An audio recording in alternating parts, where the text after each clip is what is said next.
Hi friends, मेरा नाम है हेमंत शर्मा। आज मैं आपको बताने जा रहा हूँ MPPGCL की वैकेंसी का फॉर्म किस प्रकार से भरते हैं। तो बने रहिए आप मेरे साथ। और अगर आप मेरे चैनल पर नए हैं और आपने अभी तक मेरे चैनल को सब्सक्राइब नहीं किया हुआ है तो आप मेरे चैनल को सब्सक्राइब करें। सबसे पहले हम कोई ब्राउजर ओपन हो जाने के बाद URL बार में लिखते हैं mppgcl.mp.gov इन और इस वेबसाइट को एंटर करते हैं। इस वेबसाइट की लिंक मैं अपने वीडियो डिस्क्रिप्शन में दे दूंगा, जहां से डायरेक्टली आप यहां पर आ सकते हैं। उस वेबसाइट पर आ जाते हैं जहां से हम जो है MPPGCL का फॉर्म भर पाएंगे। आप यहां पर देख पा रहे हैं करियर्स लिखा हुआ है और यहां पर क्लिक करेंगे। इसके बाद हमारे सामने एक नई विंडो ओपन हो जाएगी।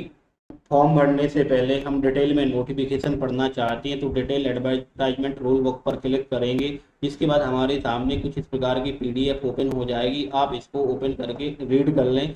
फॉर्म भरने के लिए डायरेक्ट आप रिक्वायरमेंट पोर्टल पर क्लिक करें, जिसके बाद हमारे सामने कुछ इस प्रकार की वेबसाइट ओपन हो जाएगी जहां से हम लोग फॉर्म भर पाएंगे। फॉर्म भरने की तारीख 23 जुलाई से लेकर 21 अगस्त तक है।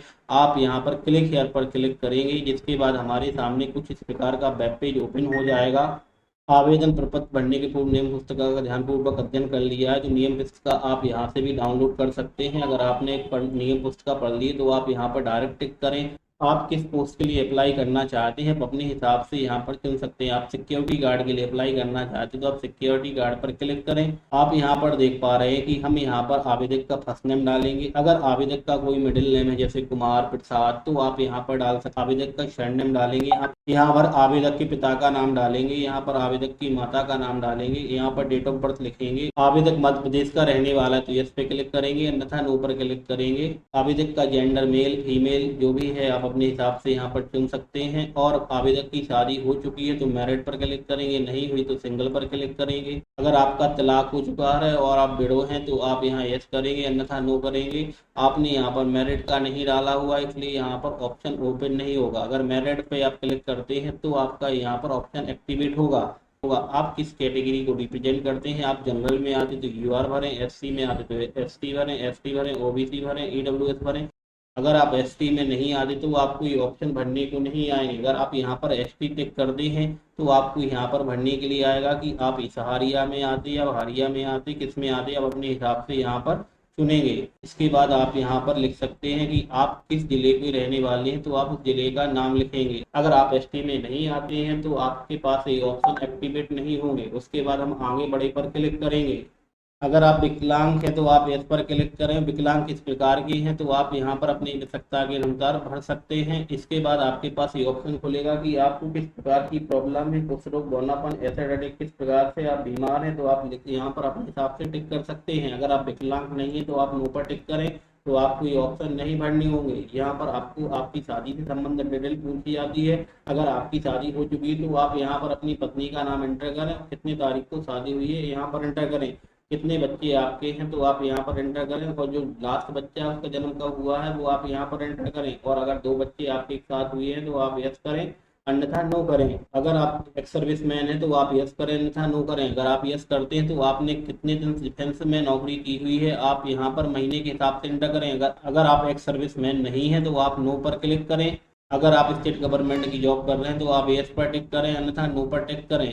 अगर आपको विक्रम अवार्ड मिला हुआ है मध्य प्रदेश सरकार के द्वारा तो आप यहाँ पर यस करें, अन्यथा नो करें। अगर आपकी शादी हो चुकी है वो भी MP intercaste marriage promotion certificate आपके पास है तो आप यस करें, अन्यथा नो करें। अगर आपके ऊपर वुमेन का केस चल रहा है तो आप इसे यस करें, अन्यथा नो करें। अगर आपके पेरेंट्स वगैरह इस कंपनी में काम कर रहे थे MPSCB में और उनकी डेथ हो चुकी थी और आप सक्सेसर के बेस पर आप इसमें ज्वाइन करना चाहते तो यस करें, अन्यथा नो करें। अगर आप यहाँ पर यस करते हैं, अगर आप सक्सेसर कंपनी यस करते तो आपको यहाँ पे भरने को आएगा तो आप उस कंपनी का नाम एंटर करें। अगर आपके पास 210 मेगावाट से ऊपर के थर्मल पावर प्लांट के एक्सपीरियंस है तो आप इसे यस करें, अन्यथा नो करें। आपको यहाँ पर एजुकेशन डिटेल भरने को आएगा। आप यहाँ पर अपने हिसाब से एजुकेशन डिटेल एंटर करें। आप यहाँ पे 10th एंटर करें और 10th को किस नाम से जाना जाता है आप यहाँ पर एंटर करें। और आपने किस सब्जेक्ट से पास आउट किया हुआ है यहाँ पर एंटर करें। और आपने कब 10वीं पास की हुई थी उसकी जानकारी यहाँ पर एंटर करें। 10वीं जो आपने पास की थी उसका बोर्ड कौन सा है यहाँ पर एंटर करें। आपका रोल नंबर यहाँ पर एंटर करें। आपका मार्क सिस्टम जो था वो ग्रेडिंग में था या परसेंटेज में था, तो उसके हिसाब से आप यहाँ पर चुने। आपकी 10वीं का जो एग्जामिनेशन था उसका टोटल कितने का था यहाँ पर एंटर करें, उसमें आपने कितने नंबर प्राप्त किए हुए यहाँ पर एंटर करें, तो यहाँ पे ऑटोमेटिकली परसेंटेज निकल आएगी। इसके बाद आप यहाँ पर 12th की जानकारी एंटर करेंगे और उसका नाम, उस बुक का नाम क्या है वो आप यहाँ पर एंटर करेंगे, किस सब्जेक्ट से आपने पास आउट किया हुआ है आप यहाँ पर अपने हिसाब से एंटर करें, और आपने कब पास किया हुआ है 12वीं यहाँ पर जानकारी एंटर करें, आपने किस बोर्ड से पास किया है यहाँ पर एंटर करें, रोल नंबर यहाँ पर डालें, आपका परसेंटेज में तो परसेंटेज करें, ग्रेडिंग सिस्टम था तो ग्रेडिंग करें, कितने का टोटल था तो यहाँ पर एंटर करें, कितने मार्क्स आपने प्राप्त किए यहाँ पर एंटर करें, आपने जिस पोस्ट के लिए अप्लाई किया हुआ है उसके हिसाब से यहाँ एजुकेशन क्वालिफिकेशन आएगी, आपने जो क्वालिफिकेशन किया है उसे यहाँ पर एंटर करें, किस नाम से जाना जाता है यहाँ पर एंटर करें, और किस सब्जेक्ट से आपने पढ़ाई की हुई थी वो आप यहाँ पर एंटर करें, आपने कब पास आउट किया है यहाँ पर एंटर करें, किस यूनिवर्सिटी से आपने पास आउट किया हुआ है यहाँ पर एंटर करें, रोल नंबर क्या था यहाँ पर एंटर करें, परसेंटेज में ग्रेडिंग सिस्टम था तो आप अपने हिसाब से इसको चुने। अगर आपने जो पोस्ट चुनी हुई है उसके हिसाब से आपके पास क्वालिफिकेशन है, एक्सपीरियंस है, तो आप यस करें, अन्यथा नो करें। और यहाँ पर आप अपना आधार कार्ड के हिसाब से एड्रेस भरें, यहाँ पे जो भी आपका पता है आप यहाँ एड्रेस भरें, राज्य में आप मध्य प्रदेश उत्तर प्रदेश जहाँ के रहने वाले हैं आप चुनें, और डिस्ट्रिक्ट कौन सा आपका है आप यहाँ पर एंटर करें और पिन कोड यहाँ पर डालें।